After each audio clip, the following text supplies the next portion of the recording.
Canal से निकालना कोई रॉकेट साइंस नहीं है। 2-4 टग बोट्स की मदद से सुएज कैनाल की ट्रैफिक को चंद घंटों में ही बहाल किया जा सकता है। लेकिन मामला तब शिद्दत इख्तियार कर गया जब 300 टन पुलिंग पावर वाली टग बोट्स भी इस शिप को 1 इंच या 1 सेंटीमीटर भी नहीं हिला सकी। दुनिया के सबसे इम्पोर्टेंट शिपिंग रूट पर ट्रैफिक जैम हो रखा था, जिसकी वजह से हर गुजरने वाला घंटा करोड़ों डॉलर का नुकसान दे रहा था। रातों रात रेस्क्यू एक्सपर्ट्स बुलवाए गए, दर्जनों एक्सकवेटर्स की मदद भी ली गई, लेकिन इस देव वेसल के सामने ये सब किसी मजाक से कम नहीं था। 6 दिन तक एड़ी चोटी का जोर लगाने के बाद जब सारे हिम्मत हार बैठे तो नेचर की ताकत हरकत में आ गई। जी हाँ, दुनिया की सबसे बड़ी एवर गिवन शिप को जिस कुदरती ताकत ने फंसाया था उसी ने उसको निकाल लिया। लेकिन आखिरी 23 मार्च 2021 को सारी दुनिया की हेडलाइंस में ये कार्गो वेसल दिखाई जा रही थी। 20,000 कंटेनर से भरी ever given cargo ship Suez canal में ऐसी फंसी कि इसने दोनों तरफा ट्रैफिक को जैम कर दिया। कार्गो शिप्स के किसी भी वजह से ग्राउंड हो जाने में वैसे तो कोई नई बात नहीं है, लेकिन स्पेसिफिकली सुएज कैनाल में फंस जाना इस खबर को तमाम न्यूज चैनल्स की हेडलाइन में ले आया। जैसा कि आपको मालूम है कि सुएज कैनाल इंसान का बनाया हुआ 193 किलोमीटर लंबा और 200 मीटर चौड़ा कैनाल है, जो शिपिंग इंडस्ट्री के लिए किसी अनमोल तोहफे से कम नहीं है। ईस्टर्न कंट्रीज से कार्गो शिप जो पहले अफ्रीकन कॉन्टिनेंट से घूमकर यूरोप जाती थी, वो अब सुएज कैनाल को इस्तेमाल करके न सिर्फ अपना वक्त बचाती हैं, बल्कि इनको फ्यूल में भी खासी बचत होती है। इसी तरह ईस्टर्न यूएसए और कनाडा से एशिया जाने वाली वेसल्स भी इसी सुएज कैनाल का फायदा उठाती हैं। घूम फिर कर बात सिर्फ ये है कि पूरी दुनिया का साजो सामान इसी सुएज कैनाल के थ्रू इधर से उधर होता है, और यही इसकी इम्पोर्टेंस की सबसे बड़ी वजह है। एवर गिवन शिप का यहाँ फंस जाना कई सवालात खड़े कर रहा था, जिसको हर न्यूज चैनल पे डिस्कस किया जाने लगा। सबको यही जानना था कि इतनी बड़ी शिप आखिर यहाँ फंसी तो फंसी कैसे, और अगर इसको चंद घंटों में नहीं निकाला गया तो पूरी दुनिया के सप्लाई चेन नेटवर्क पे क्या क्या असरात पड़ सकते हैं। एवर गिवन की लंबाई 400 मीटर्स है, जिसमें 20,000 फुली लोडेड कंटेनर्स मौजूद हैं। 1 अरब यूएस डॉलर से भी ज्यादा के गुड्स लेकर जाने वाली इस शिप के अगर कंटेनर वेट की बात की जाए तो सिर्फ इनका वजन ही लगभग 3,50,000 टन बनता है। ये इतना ही है जितना बोइंग 747 जैसे 2000 एयरक्राफ्ट का वजन इकट्ठा कर लिया जाए।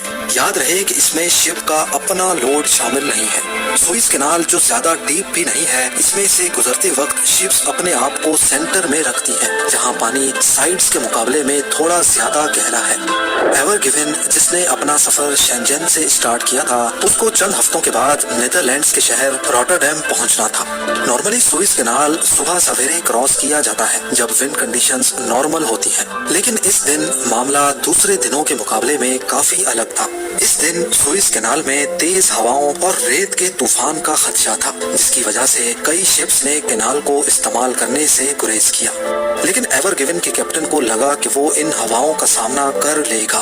शायद इसमें कैप्टन का भी कसूर नहीं था, क्योंकि शिपिंग इंडस्ट्री में बहुत किस्म के प्रेशर होते हैं, जिसमें सबसे बड़ा फाइनेंशियल प्रेशर होता है। वेसल का वक्त पे मंजिल तक पहुंचना बहुत जरूरी होता है, क्योंकि उनकी अगली बुकिंग्स पहले से हो रखी होती हैं। अगर किसी वजह से भी शिप डिले हुई तो अगली बुकिंग्स कैंसिल होना शुरू हो जाती हैं। ये सुएज कैनाल का सैटेलाइट व्यू है, जिसमें ये बिल्कुल सीधा साधा नजर आ रहा है, लेकिन असल में यहाँ से गुजरना इतना सीधा नहीं होता। सुबह को 7 बजे जैसे ही कैप्टन ने शिप को कैनाल में एंटर किया तो साइड से तेज हवाएं शुरू हो गई। ये इतनी तेज भी नहीं थी कि जिससे कैप्टन घबरा जाए, क्योंकि ओशंस में शिप्स को नॉर्मली कई खौफनाक तूफानों का सामना भी करना पड़ता है, पर क्योंकि सुएज में शिप्स के पास स्पेस कम होती है, इसी वजह से यहाँ तेज हवाएं मैटर करती हैं। बड़ी बड़ी कार्गो वेसल्स में सिर्फ एक मसला होता है कि ये इतना जल्दी लेफ्ट राइट टर्न नहीं ले सकती। उसके लिए जरूरी होता है कि शिप की स्पीड तेज हो। जितनी ज्यादा शिप की स्पीड होगी, उतना ज्यादा उसको कंट्रोल करना आसान होता है। 50 मीटर तक ऊंची यानी करीब 16 फ्लोर बिल्डिंग जितनी शिप को जब साइड से तेज हवाएं लगी और शिप की स्पीड भी इतनी नहीं थी, तो शिप अपना कंट्रोल खोने लगी। इस चीज को ओवरकम करने के लिए कैप्टन ने वेसल की स्पीड को थोड़ा बढ़ा दिया, ताकि शिप को आसानी से कंट्रोल किया जा सके। स्पीड बढ़ने की वजह से शिप का कंट्रोल तो वापस आ गया, लेकिन एक और नेचुरल फिनोमेना ने गड़बड़ कर दी। جب اسپیڈ بڑھتی ہے تو نیچرلی شپ کے سائڈز پہ پانی کا پریشر کم ہو جاتا ہے. اس پریشر ڈراپ کی وجہ سے دونوں سائڈوں پر پریشر ایک جیسا رکھنے کے لیے شپ لو پریشر والی سائڈ پہ کھسک جاتی ہے، موو کر جاتی ہے. اور ایور گیون کے کیس میں بھی ایگزیکٹلی ایسا ہی ہوا. ایک پوائنٹ پر آ کر کیپٹن نے نوٹس کیا کہ شپ رائٹ سائڈ پہ سک ہوتی جا رہی ہے. ابھی وہ کچھ اور کرتا کہ شپ کا فرنٹ رائٹ بینک میں بری طرح مٹی اور ریت کے اندر دھس گیا، جبکہ اس کی ٹیل لیفٹ بینک میں جا پھنسی.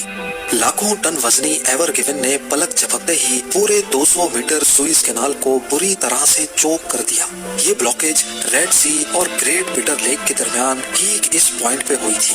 سوئس کینال سے ایک دن میں 70 کے قریب شپس گزرتی ہیں، لیکن یہ کووڈ-19 پینڈیمک کا دور تھا اور تب چائنا سے پوری دنیا میں دھڑا دھڑ سپلائیز جا رہی تھی. اسی وجہ سے سوئس سے گزرنے والا ٹریفک بھی معمول سے تھوڑا زیادہ ہی تھا. پہلے دن ہی 100 سے زیادہ شپس ریڈ سی اور گریٹ پیٹر لیک میں لائن بنا کر کھڑی ہو گئی. اس خبر نے نہ صرف شپنگ انڈسٹری بلکہ مین اسٹریم میڈیا پر بھی اپنی جگہ بنا لی. سب کا اس معاملے میں پریشان ہونا ایک طرح سے ٹھیک بھی تھا، کیونکہ ورلڈ وائڈ ٹریڈنگ کا 13% حصہ سوئس کینال پہ ڈیپینڈ کرتا ہے. ایک ایسٹیمیٹ لگایا جائے تو ہر مہینے $308 بلین کی ٹریڈ صرف سوئس کینال کے ذریعے ہوتی ہے. یہ کوئی چھوٹا موٹا اماؤنٹ نہیں ہے جس کو نظر انداز کیا جاتا. دوسری طرف بلاکیج سائٹ پر ایور گیون کو نکالنے کی کوشش چل رہی تھی. شپ کا فرنٹ بری طرح سے مٹی میں دھس چکا تھا. ایکسکیویٹرز منگائے گئے جنہوں نے شپ کے سائڈوں سے مٹی ہٹانا شروع کر دی. اس دیو کے سامنے چھوٹے چھوٹے ایکسکیویٹرز کسی مذاق سے کم نہیں لگ رہے تھے. 6 دن تک کوشش کرنے کے بعد بھی کوئی امید نظر نہیں آئی. اس وقت 450 ویسلز صرف اس مسئلے کی وجہ سے ریڈ سی میں اسٹک ہو کر کھڑی تھی. جب کینال اتھارٹیز اور شپ اونر پہ انٹرنیشنل پریشر بہت زیادہ بڑھ گیا تو انہوں نے شپ کو ان لوڈ کرنے کا فیصلہ کیا، کیونکہ اس کے علاوہ ان کے پاس کوئی آپشن نہیں بچا تھا. ان کا خیال تھا کہ شپ کا ویٹ کم کیا جائے گا تو شاید اس کو نکالنے میں آسانی ہو، لیکن شپ کو ان لوڈ کرنا ایک ایسا ٹاسک ہے کہ جس میں مزید 10 سے 15 دن لگ جاتے. ابھی یہ گہما گہمی چل ہی رہی تھی کہ نیچر کی طاقت حرکت میں آ گئی. 28 مارچ کو سپر مون ایکسپیکٹڈ تھا، اور یہ سب کو پتا ہے کہ فل مون پہ ٹائیڈز بہت اونچی ہو جاتی ہے، جس کی وجہ سے سمندر میں پانی کا لیول بھی بڑھ جاتا ہے. سپر مون کی وجہ سے جب سوئس کینال میں پانی کا لیول بڑھا تو آٹومیٹیکلی شپ اوپر کی طرف اٹھ گئی. اتنی اٹھ گئی کہ ایٹ لیسٹ اب اس کو 2 ٹگ بوٹس نے آسانی سے باہر کھینچ نکالا. ایور گیون کا خوش قسمتی سے نکل جانا پوری دنیا کے لیے ایک شاندار لمحہ تھا. ٹگ بوٹس اور ڈریجرز نے اس کو سیلیبریٹ کرنے کے لیے فاگ ہارنز بجانا شروع کر دیے. 6 دن تک سوئس کینال بند رہنے کی وجہ سے اسٹیک ہولڈرز کو $57 بلین کا نقصان اٹھانا پڑا. بلاکیج کھلنے کے بعد بھی دوسری پھنسی ہوئی شپس کو نکلنے میں اگلا پورا ہفتہ لگ گیا. اس واقعے سے یہ بات تو پوری دنیا کو کلیئر ہو گئی کہ شپنگ کینالز کا نہ چاہتے ہوئے بھی پوری دنیا پر بہت اثر پڑتا ہے. امید ہے زیم ٹی وی کی یہ ویڈیو بھی آپ لوگ بھرپور لائک اور شیئر کریں گے. آپ لوگوں کے پیار بھرے کامنٹس کا بے حد شکریہ. ملتے ہیں اگلی شاندار ویڈیو میں.